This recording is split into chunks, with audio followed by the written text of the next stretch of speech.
Hello, this is Dale. In this video, I'm going to be going over my list for 2020 of the financially strong stocks. I've been putting this list together for many years.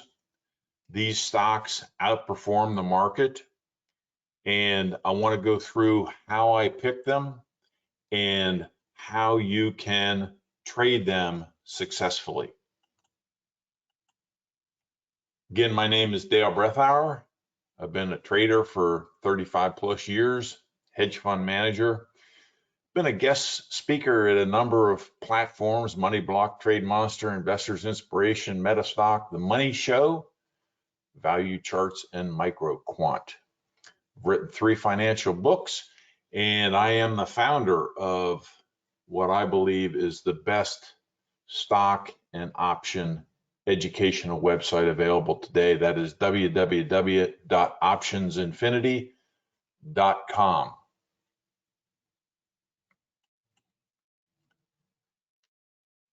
Financially strong stocks outperform the market, and they have for the last 40 years.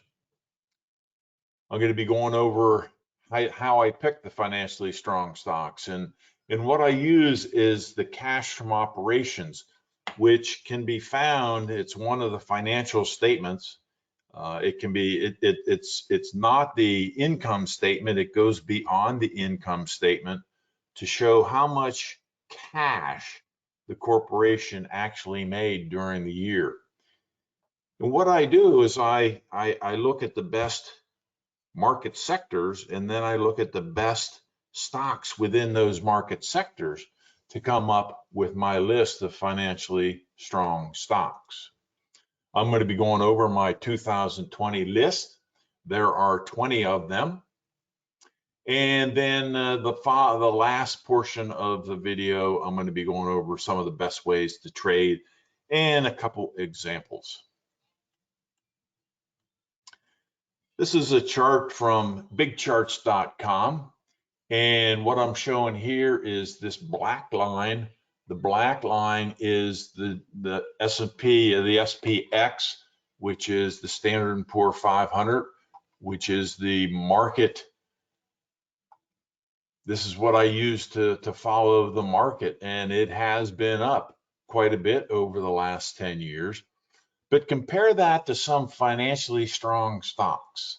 This is Amazon. Amazon is in yellow, is up as high as 1,600% versus the general market. Then this is just a handful of some of the other ones: Verizon, Microsoft, Home Depot, and Danaher, and they've been outperforming the market by as much as 800, 400, 500, 600% over the last 10 years. Now, the process I go through every year, and this is usually something I go through around the middle to end of March, and I will hold this list until next March of 2021. What I do is I first look at the 10 most profitable market sectors. Then from those market sectors, I find the companies within them that have a positive trending cash from operations for the last 4 to 5 years.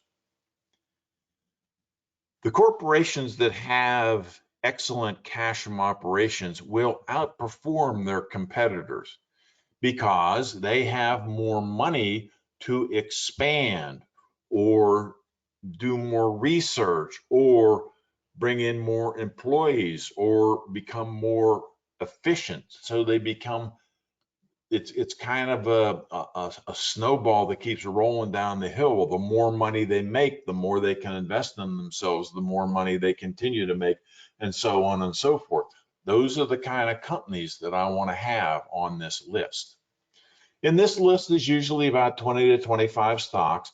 It's a small list. but it's very powerful. And I like a small list. Rather than looking at all 7,500 publicly traded corporations, I want to look at the very best of the best. Now, what's interesting about the best of the best is they go up a lot faster. However, it's just like the old adage, the bigger they are, the harder they fall. When they drop faster than the market. So these stocks become very tradable and very profitable, both going up and going down.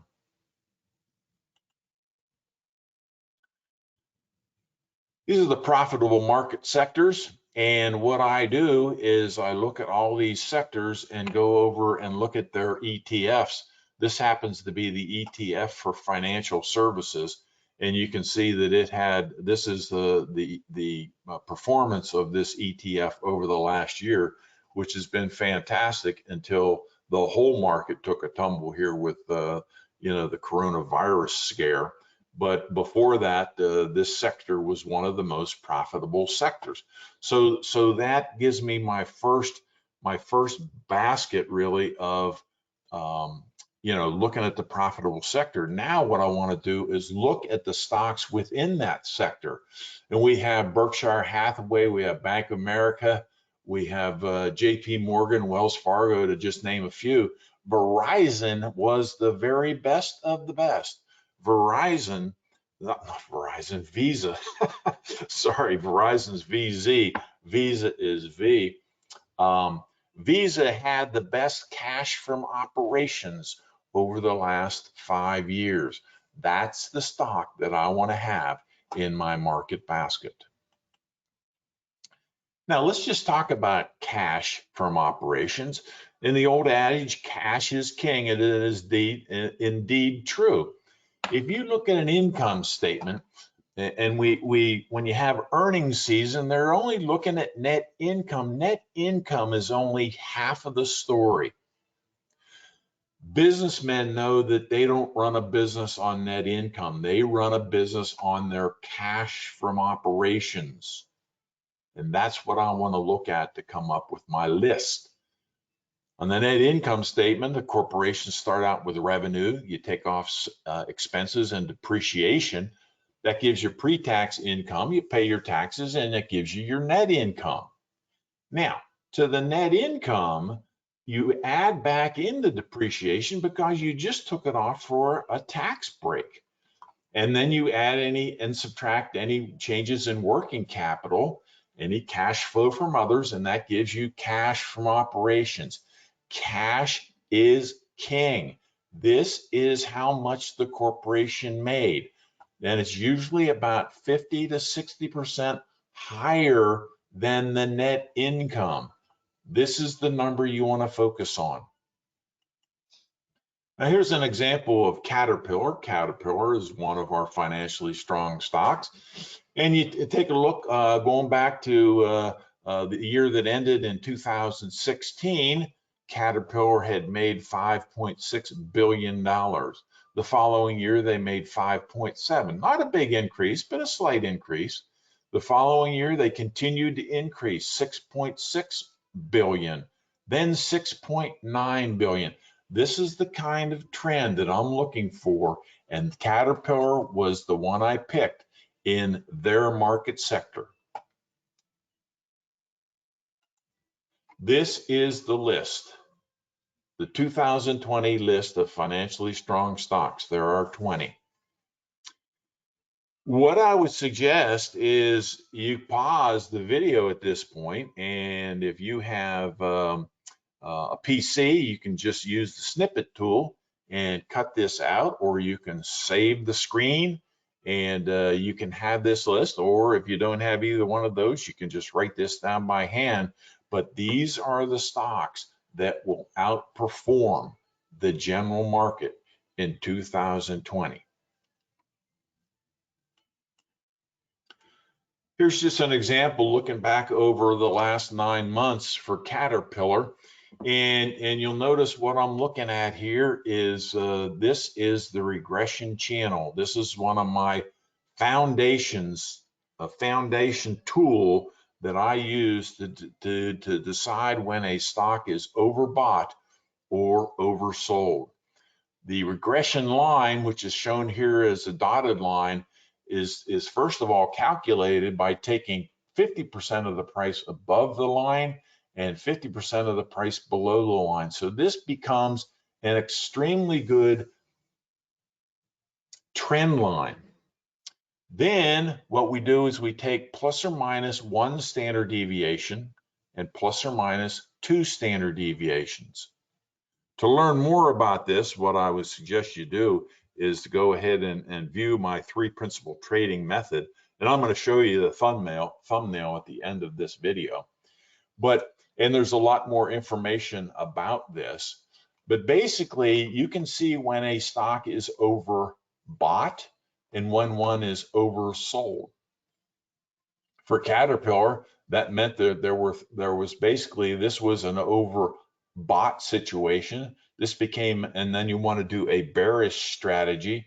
This was an oversold condition. You want to do a bullish strategy. Then this was an overbought condition. You want to do a bearish strategy and so forth. This is the way you trade stocks. Now, just imagine what you could do is if you were trading options or vertical spreads.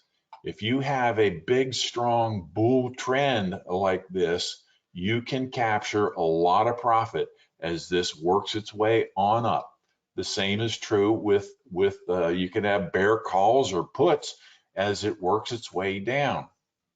Now, the example I'm showing here, if we would have sold short, this would have been in July 1st when Caterpillar was at 138. We would have then bought it in August. About 2 months later, it was all the way down to 112.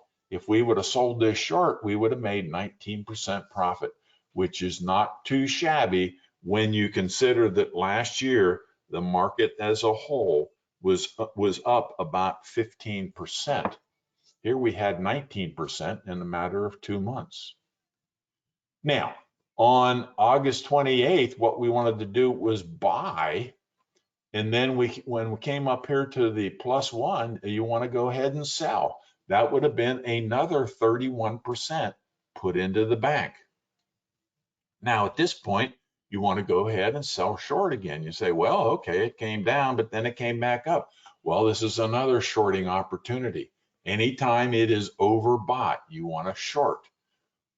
If you shorted here if we waited out till November 18th and shorted at 147, you could have shorted it out here at 151 and then bought it back in February of this year, February 28th, for 121. That would have been an 18% profit.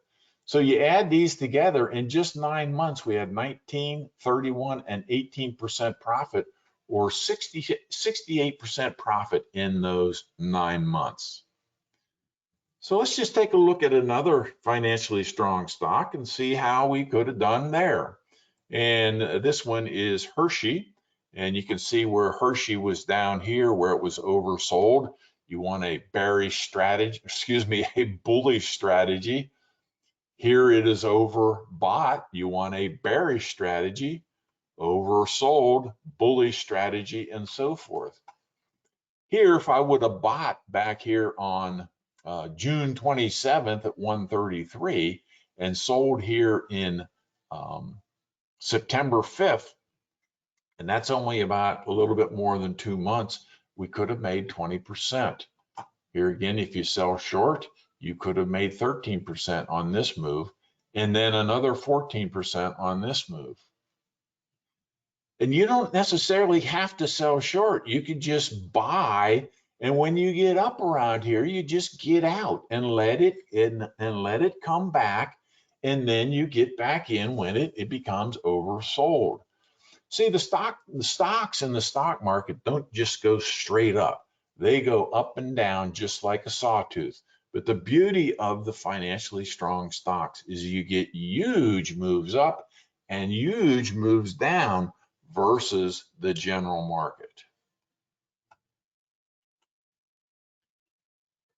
2019, the average profit from financially strong stocks was 37% versus 15.3 for the market return. You think about trading options or vertical spreads against that, the profit becomes even higher. Now, I have to say that past performance is no guarantee of future results. Now, what I'd like to do is go over to my website, and I hope you enjoyed this video, and I want to show you how you can continue your education and even become a member of our community. So let me stop this and let me go over to the website, and here we are. We've been in business for 10 years, providing excellent guidance and direction for stocks, options, ETFs, and Forex. What I'd like you to do is just scroll down here, and in the middle, you can get a free PDF that talks about my three principal method of trading and what I do in addition to the regression channel that I just showed you. And then if you like what I'm doing and you want to become a member, what you want to do is just scroll down here and become a member. The membership is $99 a month recurring. You can cancel at any time. For that, you basically are going to be looking over my shoulder as I trade. And anytime I see a position, I am going to be sending a text or email alert to you directly. And that will tell you what I am doing. Then you get 4 live meetups every Tuesday afternoon at noon Eastern time. I teach these meetups, usually go over a little lesson, then we talk about our trades, and then on Thursdays and Sundays, I have a video blog that I talk about additionally what I see in the marketplace. This app was voted one of the top 10 blogs worldwide. So I think what I've got here is an excellent opportunity for you to learn a strategy that a professional uses. What I'd like you to do you can see right now the thumbprint or the thumbnail to view my 3 principal trading method. This strategy works for all markets, stocks, options, ETFs, and Forex. And I've consolidated and simplified all my trading knowledge into this very profitable yet simple strategy. I hope you enjoy the further education. Bye-bye now.